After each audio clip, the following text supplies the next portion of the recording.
Hello everyone, welcome back to lead কথা। আজকের ভিডিওতে আমরা কথা বলবো এসএসসি 2026-এর গ্রেস মার্কস নিয়ে। শিক্ষা বোর্ড কি নতুন কোনো নিয়ম আছে? পুরনো নিয়ম আর নতুন নিয়মের মধ্যে পার্থক্য কী? আর পরীক্ষার্থীর জন্য এটা কতটা গুরুত্বপূর্ণ? চলো পুরো বিষয়টা সহজভাবে জেনে নিই। বর্তমানে এসএসসি 2026 পরীক্ষার্থীদের মধ্যে সবচেয়ে আলোচিত বিষয়গুলোর একটি হলো গ্রেস মার্কস। অনেকেই জানতে চায়, আগের মতো কি নম্বর বাড়ানো হবে, নাকি এবার কঠিন নিয়মের রেজাল্ট দেওয়া হবে? এই বিষয়গুলো নিয়েই আজকের আলোচনা। প্রথমে আমাদের বুঝতে হবে গ্রেস মার্কস আসলে কী। গ্রেস মার্কস হলো এমন কিছু অতিরিক্ত নম্বর যা কোনো শিক্ষার্থী খুব অল্প নম্বরের জন্য ফেল করলে তাকে সুবিধা দেওয়ার জন্য যোগ করা হতে পারে। আগে অনেক সময় দেখা যেত বর্ডার লাইন স্টুডেন্টদের পাশ করানো হতো কিংবা রেজাল্ট কিছুটা অ্যাডজাস্ট করা হতো। এতে অনেক শিক্ষার্থী উপকার পেত। এখন কথা বলি পুরনো নিয়ম নিয়ে। পুরনো নিয়মে অনেক সময় শিক্ষার্থীরা অতিরিক্ত সুবিধা পেত।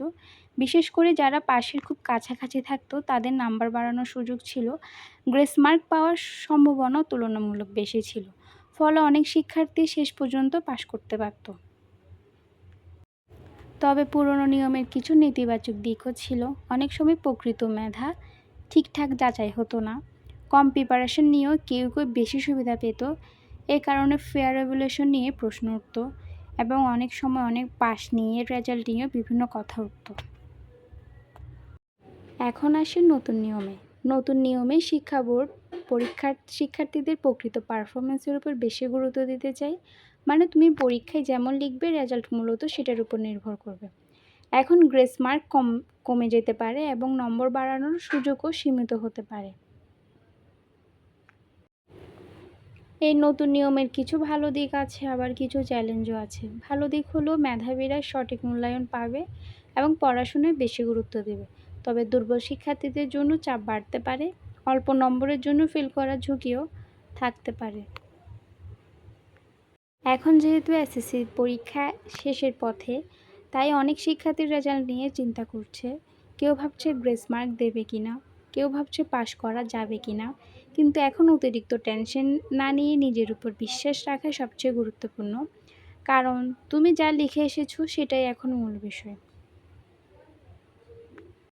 একটা কথা সবসময় মনে রাখবে, রেজাল্ট জীবনের শেষ সিদ্ধান্ত না। প্রত্যেক শিক্ষার্থীরই কিছু না কিছু ভুল হয়। তবে রেজাল্ট নিয়ে নিজেকে ছোট মনে করার কিছুই নেই।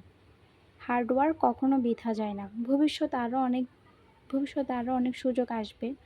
নিজের উপর কনফিডেন্স রাখো, তুমিও কিছু করতে পারবে। তো বন্ধুরা, এসএসসি 2026-এ গ্রেস মার্ক নিয়ে এখন অনেক আলোচনা চলছে। পুরনো নিয়মের তুলনায় নতুন নিয়মের পারফরমেন্সের উপর বেশি গুরুত্ব দেওয়া হতে পারে। এখন দেখা যাক শিক্ষা বোর্ড শেষ পর্যন্ত কী সিদ্ধান্ত নেয়। তোমাদের কি মতামত? গ্রেস মার্ক থাকা উচিত নাকি স্ট্রিক্ট মার্কিং হওয়া উচিত?